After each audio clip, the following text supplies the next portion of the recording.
इसे आपत्ति है।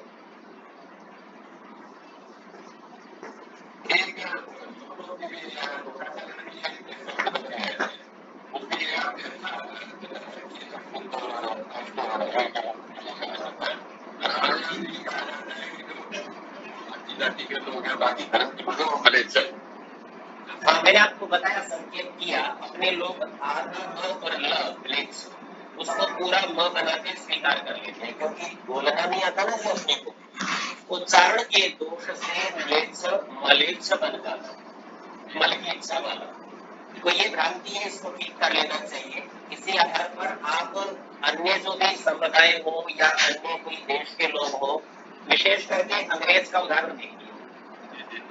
अंग्रेज की भाषा में बहुत सारे शब्द चुप रहते हैं, जिसे साइलेंट कहते हैं, तो उनका वह शब्द अव्यक्त है, अथवा कई बार इस प्रकार का उनका उच्चारण है कि वह आपको समझ में नहीं आएगा, अस्पष्ट। तो ऐसे जो लोग हैं उनकी संख्या में म्लेच्छ है। ये अलग बात है कि ऐसे लोग मल प्रिय भी हैं, अर्थात बहुत साफ सफाई नहीं रखते, वो एक अलग बात है, पर उसके कारण उनको म्लेच्छ नहीं कहते, उनकी भाषा के कारण उनको म्लेच्छ कहते। तो इतना ध्यान रखना चाहिए। म्लेच्छ का अर्थ है अव्यक्त, अस्पष्ट और मिश्रित। मिश्रित अर्थात अशुद्ध, जो साफ नहीं है, एक नहीं है, वह म्लेच्छ है। ठीक है, ये बात। अन्य कोई प्रश्न? अन्य किसी का कोई प्रश्न? ठीक है, यदि और प्रश्न नहीं बचे हैं तो आगे के पाठ को हम देख लेते हैं। दूसरा समोल्लास चल रहा है, पृष्ठ संख्या 35 देख रहे हैं, और यह जो हमारा प्रकरण चल रहा है, इस प्रकरण में हम 4 प्रकार के प्रसिद्ध पाखंडियों का वर्णन देख रहे हैं, जिसमें से एक देवी भैरव भूत पिशाच सुधारने वाले, उनकी कुछ चर्चा चल रही है, और लगभग मध्य में था वहां हमने देखा था, वे बोलते हैं कि इसके शरीर में बड़ा भूत, प्रेत, भैरव, इतना आदि देवी आदि है, जब तक तुम इसका उपाय न करोगे तब तक ये न छूटेंगे और प्राण भी ले लेंगे। जो तुम मलिदा इतनी भेंट दो तो मंत्र जप पुरस्करण से झाड़ के इनको निकाल दे। यहाँ तक का बात हमने देख लिया था, प्रथम प्रकार के पाखंडियों की चर्चा है। तब वे अंधे, आप देखेंगे इससे लगभग 5 पंक्ति ऊपर स्वामी जी महाराज ने आंख के अंधे और गांठ के अंधे इस मुहावरे का प्रयोग किया था। तो यहाँ पर अंधे के साथ में आंख के शब्द जोड़ देना चाहिए, छपले से रह गया है। तब वे आंख के अंधे और उनके संबंधी बोलते हैं कि महाराज चाहे हमारा सर्वस्व जाओ, परंतु इनको अच्छा कर दीजिए। तब तो उनकी बन पड़ती है, बन पड़ती है अर्थात उनकी बात चल निकली, स्वीकार हो गई, उनकी दाल गल गई। वे धूर्त करते हैं, अच्छा लाओ इतनी सामग्री, इतनी दक्षिणा, देवता को एक और जलदान कराओ। थाली लेके उसके सामने बजाते गाते उनमें से पाखंडी उन्मत्त होके नाच कूद के कहता है, उन्मत्त पागल की तरह, इस तरह का नृत्य करता है जैसे कोई पागल नाचता है। वो उन्मत्त होके नाच कूद के कहता है, मैं इसका प्राण ही ले लूंगा। तब वे अंधे, अंधे हैं आंख के अंधे। क्या आंख के अंधे से तात्पर्य आंख तो उनके पास है, बुद्धि की आंख नहीं है, दिमाग से सोच नहीं रहे, उस भंगी चमार आदि नीच के पदों में के पढ़ के कहते हैं, आप चाहे कीजिए किसको न चाहिए। तब जो झूठ बोलता है, मैं हनुमान हूँ, लाओ पक्की मिठाई, तेल, सिंदूर, सवा मन का रोट और लाल लड्डू। मैं देवी का भैरव हूँ, लाओ 5 बोतल मध्य, 20 मुर्गी, 5 बकरे, मिठाई और वस्त्र। जब वे कहते हैं कि जो चाहो सो लो, तब तो वह पागल भोग नाचने कूदने लगता है, परंतु जो कोई बुद्धिमान उनकी भेंट 5 जूता, डंडा व चपेटा लाते मारे, तो उसके हनुमान, देवी और भैरव छठ प्रसन्न होकर भाग जाते हैं। तो ऐसी उनकी भेंट सेवा होनी चाहिए, क्योंकि वह उनका केवल धन आदि हरण करने के प्रयोजनार्थ ढोंग है। इस प्रकार की किसी भी बुद्धिमानों को स्वीकार न करना चाहिए। ये पहले प्रकार के पाखंडी थे जिनकी चर्चा की। अब दूसरों की चर्चा करें। और जब किसी ग्रहग्रस्त ग्रह रूप ज्योतिर्विदाभास के पास जाके कहते हैं हे महाराज इसको क्या। अब यहाँ पर शब्द समझिए, स्वामी जी महाराज ने कोई बात तथ्यात्मक और कोई व्यंग्यात्मक कही है। इसमें एक शब्द का ज्योतिर्विदाभास। सबसे पहले ज्योति शब्द का समझिए। ज्योतिर शब्द में ज्योति शब्द का अर्थ है प्रकाश अथवा प्रकाश करने वाले, और प्रकाश करने वाले हैं सूर्य चंद्र तारे नक्षत्र। ज्योतिर्विद कहते हैं जो इनको जानता है, विद माने जानना। और यहाँ स्वामी जी ने शब्द लिखा आभास। ये ऐसा नाटक करते हैं जैसे इनको ज्ञात हो, अपने ज्ञान का पाखंड का प्रदर्शन करते हैं। तो ये वास्तव में जानने वाले ज्योतिर्विद नहीं है, ये ज्योतिर्विद आभास है। जैसे कोई व्यक्ति चिकित्सक तो नहीं हो, लेकिन ऊपर से वैसा डॉक्टर का कोट पहन ले, गले में स्टेथोस्कोप लटका ले, तो वो डॉक्टरों का नाटक अभिनय करने वाला, आभासी आभास देने वाला ऐसा हो गया। अथवा वकील की पोशाक वेशभूषा पहन ले और ये प्रदर्शन करे मैं वकील हूँ, तो वो प्राण विभाग आभास, वकील को कहते हैं प्राण विभाग, तो उसका अभिनय करने वाला। तो ये भी इसी प्रकार ज्योति कुंजों में अर्थात तारों नक्षत्रों के जानने वाले ऐसा आडंबर रचते हैं ज्योति विभाग। अब इनको जो दो विशेषण लगाए स्वामी जी ने, वो लगाए ग्रहग्रस्त। अपने तो समझते किसी को ग्रह ने ग्रस्त लिया, पर यहाँ का ये स्वयं ग्रह रूप है और ये भी अपने व्यक्तियों को ग्रस्त लेते हैं, इसलिए कहा ग्रह ग्रसने वाले।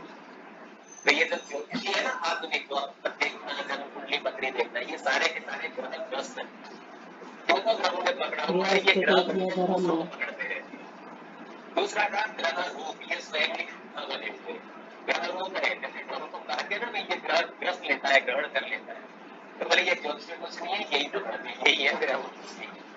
तो ऐसे ज्योतिर्विदाभास के पास जाके जब ये लोग पूछते हैं हे महाराज इसको क्या है, तब वे कहते हैं कि इस पर सूर्य आदि क्रूर ग्रह चढ़े हैं, जो इनकी शांति पाठ पूजा ध्यान कराओ तो इसको सुख हो जाए, नहीं तो बहुत पीड़ित होकर मर जाए तो भी आश्चर्य नहीं। अर्थात वो इतना भयभीत कर देते हैं और सीधा मृत्यु का भय दर्शाते हैं। परिणाम व्यक्ति जब विपरीत परिस्थिति में होता है तो बुद्धि का प्रयोग प्राय नहीं कर सकता, तभी कर सकता है जब पहले से विपरीत परिस्थितियों का अभ्यास ही। यूं समझिए गुरुकुल शिक्षा इस विषय में बहुत योग्य व्यवस्था है। विद्यार्थी अकेला रहता है, अपनी सारी व्यवस्था स्वयं करता है और परिणाम स्वरूप सब प्रकार के अच्छे और बुरे के लिए उसको स्वयं तत्पर होना पड़ता है, जिससे वह ऐसी परिस्थितियों में बड़ा उत्तमता से निर्णय ले सकता है। जब ये ऐसा हो जाता है तो इसका उत्तर देते हैं स्वामी जी महाराज। कहिए ज्योतिर्विद अर्थात प्रकाश के केंद्रों को जानने वाले, जैसी यह पृथ्वी जड़ है वैसे ही सूर्य आदि लोग हैं। ये ताप और प्रकाश आदि से भिन्न कुछ भी नहीं कर सकते। या ये चेतन है जो क्रोधित होके दुख और शांत होके सुख दे सकते। तो विचार करना चाहिए कि प्रतिक्रिया करने का स्वभाव चेतन का है, वो कुछ सोचता है, उससे सुखी दुखी होता है, परिणाम स्वरूप प्रतिक्रिया करता है। और जड़ पदार्थों की जो प्रतिक्रिया दीख पड़ती है वो तो व्यवस्था का हिस्सा है। जैसे आपने गर्म पदार्थ को छुआ तो गर्मी का अनुभव होना या शरीर का जल जाना, ये प्रतिक्रिया अग्नि ने की नहीं है, ये व्यवस्था है। ऐसा नहीं कह सकते कि सब अग्नि क्रोधित हो गई तो उसने मुझे जला दिया, अग्नि क्रोधित नहीं हुई, आपने व्यवस्था का भंग किया इसलिए उसका दुष्परिणाम मिला। अग्नि से जो निश्चित दूरी बनाए रखने की सो आपने नहीं बनाई। एक प्रश्न करते हैं, जिस व्यक्ति ने ज्योतिर्विदाभास बनने का अभिनय किया वो पूछ लेगा, क्योंकि जब उससे आपने पूछोगे कि सर सूर्य तो पृथ्वी के समान जड़ है, अपने आप कुछ नहीं करता, क्रोधित नहीं होता, आप ऐसा क्यों कहते हो, तो वो आपसे पूछेगा क्या जो यह संसार में राजा प्रजा सुखी दुखी हो रहे ये ग्रहों का फल नहीं है? नहीं, ये सब पाप पुण्यों के फल है। वो पुनः प्रश्न पूछेगा तो क्या ज्योतिष शास्त्र झूठा है? अब ज्योतिष शास्त्र तो वेद का अंग है, झूठा कैसे कैसे हो सकता है? पर यहाँ एक स्पष्टीकरण की अपेक्षा है। स्वामी जी महाराज उत्तर देते हैं, नहीं, ज्योतिष शास्त्र झूठा नहीं है। जो उसमें अंक, बीज, रेखा गणित विद्या है वह सब सच्ची, और जो फल की लीला है वह सब झूठी है। तो जो आप अंकों की चर्चा करते हैं, दिन माह निकालते हैं, सूर्योदय कितने बजे होगा, सूर्यास्त कितने बजे होगा, चंद्र ग्रहण कब लगेगा, किस तिथि को लगेगा, आदि जो पंचांग की गणितीय गणना है अर्थात गणित ज्योतिष है, वह सब तो ठीक। और इस गणित के आधार पर जो आप फल कथन करते हैं कि ऐसा होने से आपकी नौकरी नहीं लगेगी, विवाह नहीं होगा, अथवा धन लाभ होगा, अथवा लॉटरी लगेगी, ये सब फल की व्यवस्था झूठी है। इससे कुछ नहीं होता। गणित की व्यवस्था नक्षत्रों के ज्ञान के, भौगोलिक परिस्थितियों के ज्ञान के लिए है, तो केवल गणना तक ही ज्योतिष शास्त्र का प्रयोजन है, इससे अतिरिक्त नहीं। पुनः वो प्रश्नकर्ता प्रश्न करेगा, क्या जो यह जन्म पत्र है सो निष्फल है? अर्थात ये जो हमने आड़ी टेढ़ी लकीरें बनाई, रेखाएं खींची, घर बनाए और उसके अंदर स्थान दिखा दिया कि इस घर में ये ग्रह बैठा हुआ है, ये सब निष्फल? तो स्वामी जी महाराज उत्तर देते हैं, हाँ, ये तो निष्फल है।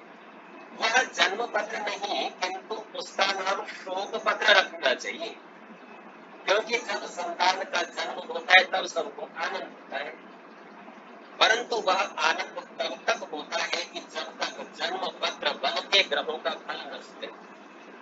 जब पुरोहित जन्म पत्र बनाने को कहता है, तब उसके माता पिता पुरोहित से कहते हैं, महाराज आप बहुत अच्छा जन्म पत्र बनाइए। जो धनाढ्य हो अर्थात बहुत धनी हो, तो बहुत सी लाल पीली रेखाओं से चित्र विचित्र और निर्धन हो तो साधारण रीति से जन्म पत्र बना के सुना नहीं पाता है। तब उसके माँ बाप ज्योतिषी जी के सामने बैठ के कहते हैं, इसका जन्म पत्र अच्छा तो है?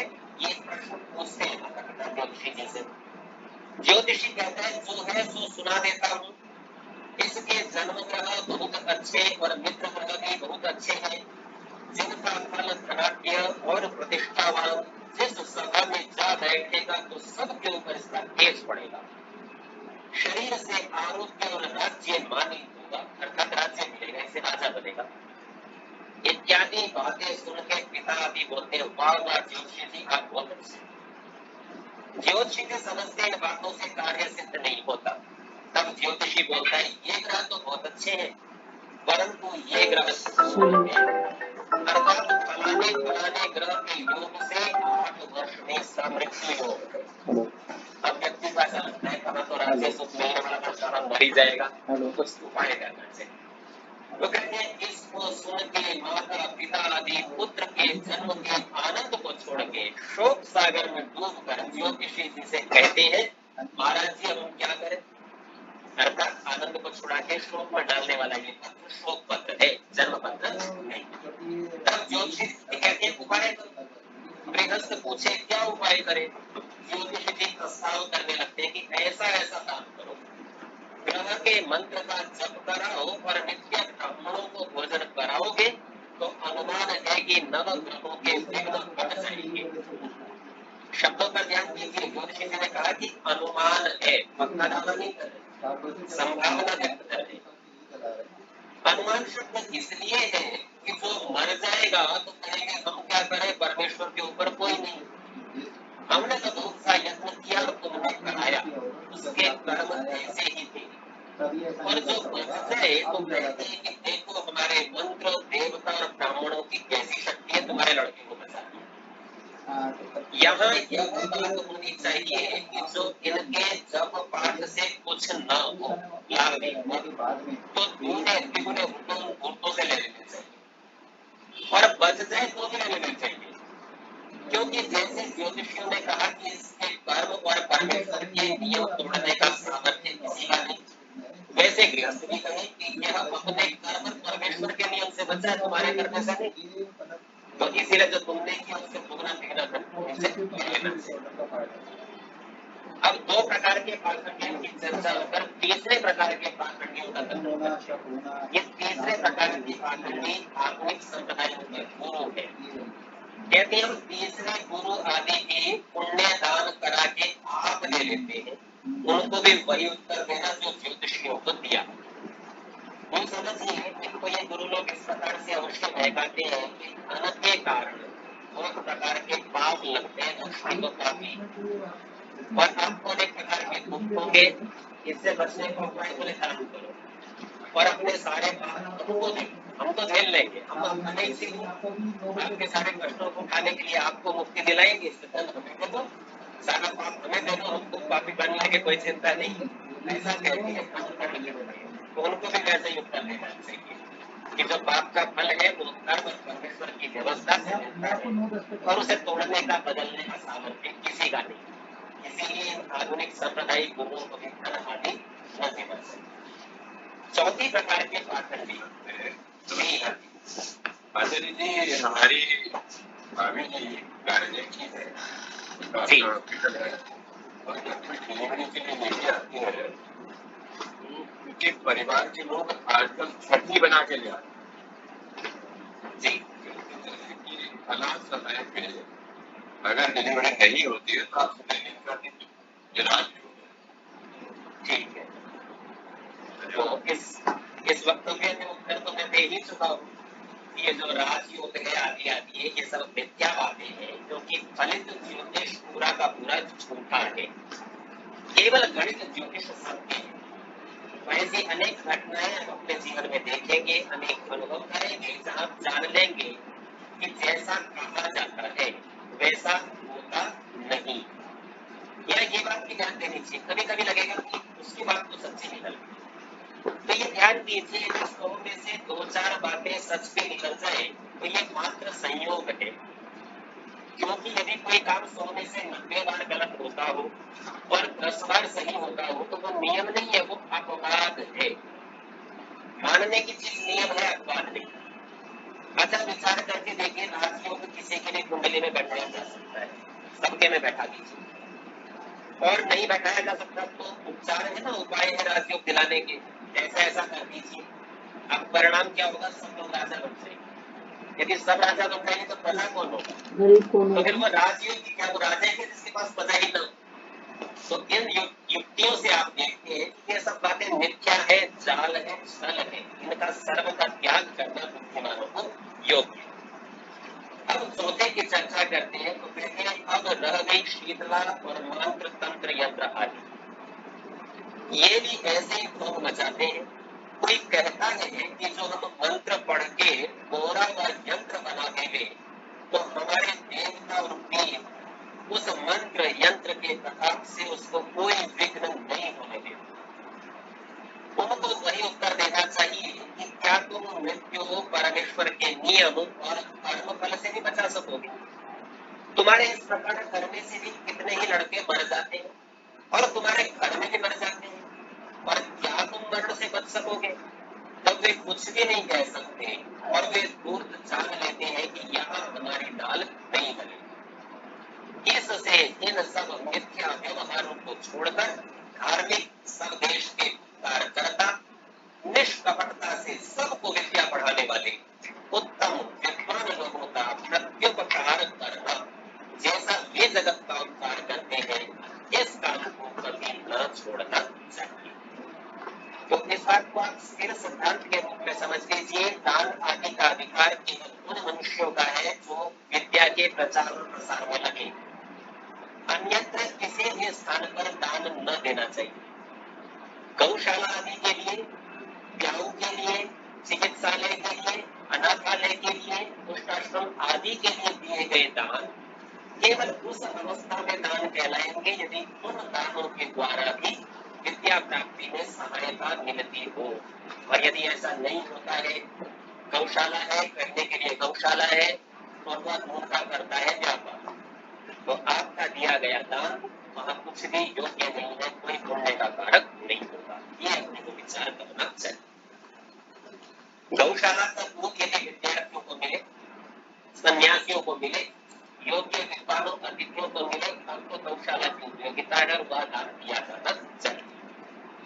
तो यहाँ हमने देखा कि किस प्रकार यह जो जीवन और मरण के व्यवहार है, इन शीतला और तंत्र मंत्र वालों के घरों में भी होते हैं और वे उसका कुछ भी प्रयोग नहीं कर सकते, कुछ उच्चारण नहीं कर सकते, बचा नहीं सकते।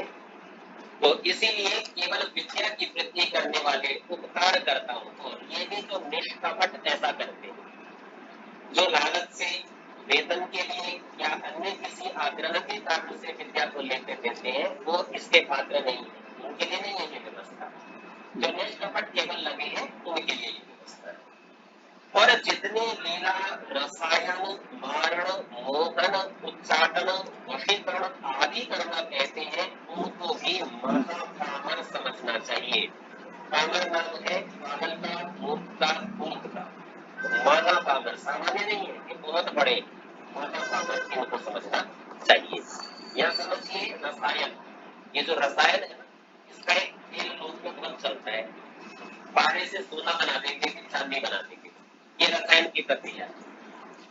मारण, मोहन, उच्चाटन मंत्र पढ़ेंगे, अमुक व्यक्ति मर जाएगा। मोहन अर्थात उसको मोहित कर देंगे, जो आप लोगों को करने लगेगा। उच्चाटन, कुछ ऐसा उच्चारण करेंगे उसका ख्याल बढ़ जाएगा, कुछ नुकसान करा देंगे। वशीकरण अपने वश में कर लेंगे। आदि आदि सब बातें नितांत मिथ्या है, ऐसा कुछ नहीं। यदि संभव हो, किसी को लगे नहीं कुछ तो होता है, तब हमारा उनसे निवेदन होगा कि ऐसे व्यक्ति को जो अपने को इस विषय का विशेषज्ञ समझता है, तो वह व्यक्ति इस देश के अनेक शत्रु आतंकवादी है, जरा उनका मारण, मोहन, उच्चाटन, वशीकरण कर ले, तो थोड़ा सुख समृद्धि इस देश की बढ़ जाएगी। तो आप पाएंगे कि ये ऐसा कुछ न कर सके। पुनः कहते हैं इत्यादि मिथ्या बातों का उपदेश, ये जितने भी झूठ बातें हैं, इनका उपदेश बाल्यावस्था की में संतानों के हृदय में डाल दे। बचपन से उनको ये बातें बता दे कि क्या गलत है क्या सही है, कि जिससे स्व संतान किसी के भ्रम जाल में पड़ के दुख न पावे। विशेष बात समझिए, छोटे बालकों को जब वह कुछ शरारत करता है, आपके नियंत्रण में नहीं आता, तो आप भूत है, तो कोई अन्य इस प्रकार का प्रेत है, आत्मा है, या कोई बाबा पकड़ ले जाएगा, आदि आदि बातों से भयभीत करते। इन सब बातों का प्रयोग कभी न करना चाहिए। क्यों? क्योंकि बालक के मन में इस प्रकार का विचार आपने बचपन में बैठा दिया, तो बड़े होते होते ये संस्कार दृढ़ होगा, और ऐसा होने से वो सदा भयभीत रहेगा। यूँ समझिए आपने जीवन बर्बाद कर दिया, व्यर्थ कर दिया। तो इस प्रकार की बातों से कभी भयभीत करना और मिथ्या ज्ञान बालकों को कभी न देना चाहिए। और वीर्य की रक्षा में आनंद और नाश करने में दुख प्राप्ति की जना देनी चाहिए। ये विशेष बात है जो बाल्यावस्था से बच्चों को समझानी। जैसे देखो, जिसके शरीर में सुरक्षित वीर्य रहता है, तब उसको आरोग्य, बुद्धि, बल, पराक्रम बढ़ के बहुत सुख की प्राप्ति होती है। और इसके रक्षण में यही रीति है कि विषयों की कथा, विषयी लोगों का संग, विषयों का ध्यान, स्त्री का दर्शन, एकांत सेवन, संभाषण और स्पर्श आदि कर्म से ब्रह्मचारी लोग पृथक रहकर, अलग रहकर उत्तम शिक्षा और पूर्ण विद्या को प्राप्त होते। अब देखिए दर्शन में यहाँ लिखा स्त्री का दर्शन, ये तो हुआ पुरुषों के लिए, बालकों के लिए। स्त्रियों के लिए यही नियम है कि बालकों का पुरुषों का दर्शन न करें। और आदि आदि में जो एक लिंग विशेष के लिए लिखा गया, वो दूसरे लिंग विशेष के लिए भी उसी प्रकार समझ लेना चाहिए। ये बड़ा महत्वपूर्ण सिद्धांत है। इस बात को आधुनिक विज्ञान से भी कुछ पुष्टि मिलती है। इस बात का आप विचार करेंगे कि देह की जो रासायनिक संरचना है और आपके मस्तिष्क व सुषुम्ना नाड़ी के इर्द गिर्द रहने वाले सुषुम्ना वाहिनी अर्थात सेरिब्रोस्पाइनल फ्लूइड की जो रासायनिक संरचना है, दोनों में 93% की समानता है। और शरीर में जब कोई एक तत्व की कमी होती है, तो दूसरे तत्व रूपांतरण के द्वारा उसकी कमी को पूरा करते हैं। तो यूं समझिए, यदि आपके शरीर में वीर्य की कमी होगी, तो परिणाम क्या होगा? आपके मस्तिष्क का जल वीर्य के रूप में परिवर्तित होगा। जल बदल गया तो जल की कमी हो जाएगी, जल की कमी हो गई तो मस्तिष्क का पोषण कम हो जाएगा, पोषण कम हो जाएगा तो सामर्थ्य कम हो जाएगा, जल्दी पूरा हो जाएगा, तो आपको याद नहीं रहेगा, समझ नहीं सकेंगे, आदि आदि अनेक प्रकार के दोष और शीघ्र मृत्यु। तो तो इस बात से आप ये समझिए, चूंकि ये दोनों द्रव्य सबसे निकट के हैं, इसलिए यही सबसे आसानी से परिवर्तित होंगे। कोई सोचे रक्त से भी तो बन सकता है, बन तो सकता है, पर उसका मेल इससे दूर का है, इसीलिए वो बाद में बनेगा, पहले ये। तो जो लोग वीर्य रक्षा में लगे हैं वे अपने मस्तिष्क को बहुत उन्नत कर लेंगे, पढ़े हुए को तत्काल समझ लेंगे और समझे हुए को उपस्थित कर लेंगे। इस हेतु से योग्य अवस्था में विवाह करना और उससे पूर्व पूर्ण रूपेण ब्रह्मचर्य का पालन करना सभी के लिए योग्य। पुनः समझाते हैं, जिसके शरीर में वीर्य नहीं होता वह नपुंसक महाकुलक्षणी, और जिसको प्रमेय रोग होता है, प्रमेय रोग ऐसी अवस्था है जिसमें वीर्य का क्षय मूत्र आदि के द्वारा स्वयं ही होने लगता है, तो वह दुर्बल, निस्तेज, निर्बुद्धि, उत्साह, साहस, धैर्य, बल, पराक्रम आदि गुणों से रहित होकर नष्ट हो जाता है। जो तुम लोग सुशिक्षा और विद्या के ग्रहण, वीर्य की रक्षा करने में इस समय चूकोगे, अर्थात किसी प्रकार की लापरवाही करोगे, तो पुनः इस जन्म में तुमको यह अमूल्य समय प्राप्त नहीं हो सकेगा। तो समय तो जो भी निकल गया, वो तो किसी को भी प्राप्त नहीं। पर ये समय ऐसा है जीवन में कि प्रारंभिक अवस्था में वीर्य की वृद्धि हुआ करती है स्वाभाविक रूप से, पश्चात वृद्धि नहीं होती, स्थिरता होती, और स्थिरता के पश्चात दृढ़ता, दृढ़ता के पश्चात किंचित हानि। तो जैसा जैसा काल निकलता जाएगा वैसी वैसी अवस्था का लाभ भी आपके हाथ से निकलता जाएगा। तो कहते हैं जो इस समय चूकोगे तो पुनः इस जन्म में तुमको यह अमूल्य समय प्राप्त नहीं हो सकेगा। इसीलिए माता पिता कैसी शिक्षा करें कि जब तक हम लोग गृह कर्मों के करने वाले जीते हैं, अर्थात गृहस्थ की जिम्मेवारियां, खाने पीने की व्यवस्था, पुस्तकों का उपलब्ध कराना, खाने की व्यवस्था करना, वस्त्र आदि को देखना, तो जब तक हम इन गृह कर्मों के करने वाले जीते हैं, अर्थात जीवित हैं, तभी तक तुमको विद्या ग्रहण और शरीर का बल बढ़ाना चाहिए। जब हम मर ही जाएंगे तब तो तुमको करना ही नहीं था, इसीलिए जितने समय हम जीवित हैं तुम खूब विद्या को बढ़ाते चले जाओ। इसी प्रकार की अन्य अन्य शिक्षा भी माता और पिता करें, अर्थात जो जो योग्य है शारीरिक उन्नति के लिए, मानसिक उन्नति के लिए और आत्मिक उन्नति के लिए, वह सब शिक्षाएं माता पिता बाल्यावस्था से करना शुरू कर दें। इसीलिए मातृमान पितृमान शब्द का ग्रहण उक्त वचन में किया है, जिस वचन से इस समुल्लास का प्रारंभ किया था। तो मातृमान और पितृमान का बता दिया कि माता और पिता शिक्षा करने वाले विद्वान और धार्मिक होने चाहिए, और कैसी शिक्षा करें, अर्थात जन्म से 5वें वर्ष तक बालकों को माता, 6वें वर्ष से 8वें वर्ष तक पिता शिक्षा करें। तो माता की शिक्षा अधिक समय चलेगा, पिता की शिक्षा कम समय, और 9वें वर्ष के आरंभ में वे जो अपने संतानों का उपनयन करके, तो यज्ञ पहना के आचार्य कुल में, गुरुकुल में, अर्थात जहाँ पूर्ण विद्वान और पूर्ण विदुषित स्त्री शिक्षा और विद्या दान करने वाली हो, वहाँ लड़के और लड़कियों को भेजते, और शूद्र आदि वर्ण उपनयन किए बिना विद्याभ्यास के लिए गुरुकुल में भेजते। अब इसमें बहुत एकदम स्पष्ट सिद्धांत को समझना चाहिए। आपने घर में ये जो करा दिया तो गुरुकुल में जाके उपनयन संस्कार कैसे कराओगे?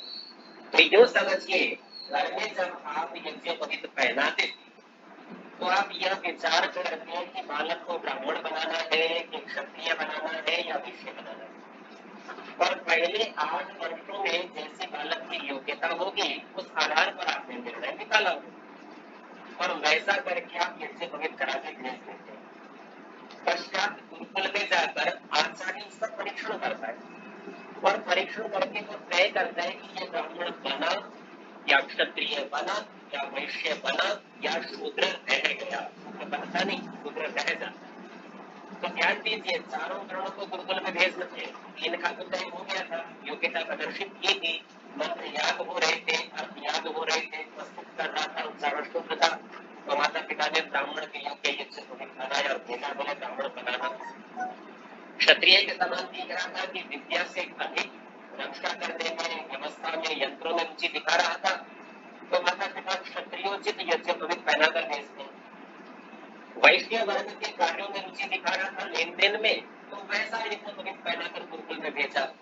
और किसी भी काम में रुचि नहीं दिखा रहा था, बिल्कुल ही निकम्मा जैसा था, बुद्धि का प्रयोग ही नहीं करता था, तो माता पिता जान लेते हैं तो शूद्र है, तो उसका यज्ञोपवीत नहीं कराते और गुरुकुल उसे भी भेजते हैं कि जाके पढ़ ले। अब ध्यान दीजिए, ये पढ़ेगा तो सही, व्यवस्था ऐसी है, दबाव होगा, दंड होगा तो पढ़ेगा, वह तो नहीं जानेगा पर थोड़ा जानेगा। तो कैसा काम करेगा कि जो श्रेष्ठ किसी विभाग का व्यक्ति होगा ये उसका सहायक असिस्टेंट बनेगा। जैसे यदि चिकित्सक को ब्राह्मण मान ले तो कंपाउंडर को उसका शूद्र मान लीजिए, क्योंकि उतना नहीं जानता, कम जानता है, पर उसकी सहायता ही कर सकता है, उसकी सेवा ठीक से कर सकता है। तो इस प्रकार शूद्र को भी गुरुकुल में भेजना तो है, और यदि प्रयत्न कर ले और कुछ अच्छा सीख जाए तो ऊपर के किसी वर्ण में आ जाएगा, ऊपर के वर्ण में नहीं आया तो भी अपने वर्ण के, अपने से ऊंचे के व्यक्तियों की सेवा करने की योग्यता तो उसकी भी आ ही जाएगी। ये विद्या और शिक्षा का अंतर है। एक जो विद्यालयों में पढ़कर तकनीक की शिक्षा प्राप्त करके उसका प्रयोग करता है ऐसा व्यक्ति है, और एक विद्यालयों से तो नहीं पढ़ा पर साथ में रहते रहते थोड़ा सीख जाता है। तो जो साथ में रह के सीखा हुआ है, सीखा वो भी है, उसकी संज्ञा शूद्र है, और जो विधिवत शास्त्रों से पढ़कर जाना और सीखा है वह ब्राह्मण क्षत्रिय अथवा वैश्य। तो यह प्राचीन व्यवस्था थी। तो पुनः कहते हैं विद्याभ्यास के लिए गुरुकुल में भेजते, अर्थात सभी को भेजना है, चारों वर्ण गुरुकुल में जाएंगे ही है। तो शूद्र को भी उसी प्रकार वेद पढ़ाया जाएगा, प्रयत्न किया जाएगा, नहीं पढ़ेगा वो एक अलग बात है, उसका सामर्थ्य नहीं होगा तो, पर उसका निषेध नहीं, रोक नहीं सकते आप उसको पढ़ने से, सुनने से। उन्हीं के संतान विद्वान सभ्य और सुशिक्षित होते हैं जो पढ़ाने में संतानों का लाड़न कभी नहीं करते। लाड़न लाड़ प्यार, तो जो माता पिता अपने बच्चों का लाड़ प्यार करते हैं उनके संतान शिक्षित नहीं होंगे, अच्छी विद्या को कभी प्राप्त नहीं करेंगे, किंतु ताड़ना ही करते रहते हैं, जो फिर अपने बच्चों को उनके बच्चे पढ़े। इसने व्याकरण माता भाष्य का प्रमाण है, पूरी बात स्पष्ट करने के लिए यह प्रमाण दिया। और श्रीपंडित महाभाष्य में कहते हैं अमृतैः प्राणिर्ग्रन्थि गुरुको न विशोक्षितैः लालनाश्रयणो दोषात् ताडनाश्रयणो गुणाः। शांति अमृत के सहित प्राणी की हाथों के द्वारा, अर्थात हाथों में अमृत को लेकर, ग्रंथि ग्रंथि अर्थात पीटते हैं, गुरु लोग न विशोक्षितैः जहर से सींचे हुए हाथों से नहीं पीटते, अर्थात उतना ही पीटते हैं जितना योग्य है, तब ही पीटते हैं जब आवश्यकता है, बिना कारण नहीं। विद्यालयों में कभी कभी ऐसी व्यवस्था देखने में आती है, अध्यापक कक्षा में आया और आगे 2-4 शरारती बच्चे पहले उनको पीट देता है, उनकी पिटाई से फिर बाकी लोग सावधान रहते हैं कि हमारा नंबर डर जाते हैं। तो ये व्यवस्था ठीक नहीं, ये अध्यापक मारते समय सावधान नहीं थे, इधर मारा, हाथ टूट के कान टूट गया, बंदा फट गया, आदि दोष हो जाते हैं, तो ऐसा कभी ना पीछा। अभी तो दंड इस प्रकार का होना चाहिए, सामरिक से हाथों में लिया होगी, देंगे तो भी लाभ, तो लागे ही के कारण पर जानी चाहिए, केवल हानि के हेतु से नहीं, अपना क्रोध, अपनी खेत निकालने के लिए कभी ना निकलना। लालना आश्रयणो दोषा, लालन के आश्रय में, लाड़ प्यार के आश्रय में दोष रहते, और ताड़ना आश्रयणो गुणाः, ताड़ना से पीटने के आश्रय में वो आश्रय पाते हैं। इसका अर्थ करते हुए कहते हैं जो माता पिता और आचार्य संतान और शिष्यों का ताड़न करते हैं, वे जानो अपने संतान और शिष्यों को अपने हाथ से अमृत पिलाएं, पर जो संतानों और शिष्यों का लालन करते हैं वे अपने संतानों और शिष्यों को विष पिलाना करते हैं, जो कि गलती पर दंडना है, अथवा उसको कहेगा तो सबका रहता हो किया तो समझिए तो विष पिला रहा है, बिगाड़ कर रहा है, क्योंकि लाड़न से संतान और शिष्य दोष युक्त तथा ताड़ना से गुण युक्त होते हैं, और संतान और शिष्य लोग भी ताड़ना से प्रसन्न और लाड़न से अप्रसन्न सदा जाए कि जब डांट रहे हैं, पिटाई लगा रहे हैं, तो ये आपके अच्छे के लिए हो रहा है, तो इसको स्वीकार करो प्रसन्नता से कि चलिए मेरा अच्छा हो। और जब कोई लाड़ प्यार करे तो तुम लोग के लिए बिगाड़े। तो प्राय करके किसी व्यक्ति का बिगाड़ प्यार से किया जाता है, किसी का प्रभाव आप संगति में देखते तो पूरे लोग थोड़ा आपका मान के थोड़ी अपनी मनवाते, आपके अनुकूल आचरण करते हैं और परिणाम ये होता है कि आपका पूरा बिगाड़ कर देते। जबकि सज्जन व्यक्ति सदा आपके दोषों को दर्शाते रहते और कहते ये गलती ऐसा नहीं करना, आपको बुरा लगता है, आप छोड़ना चाहते हैं, परिणाम ये होता है कि आप दोनों से ही वंचित रह जाते। तो आज के पाठ का समय हमारा समाप्त होता है, इस कक्षा में यही विराम देंगे, शेष चर्चा अगली कक्षा।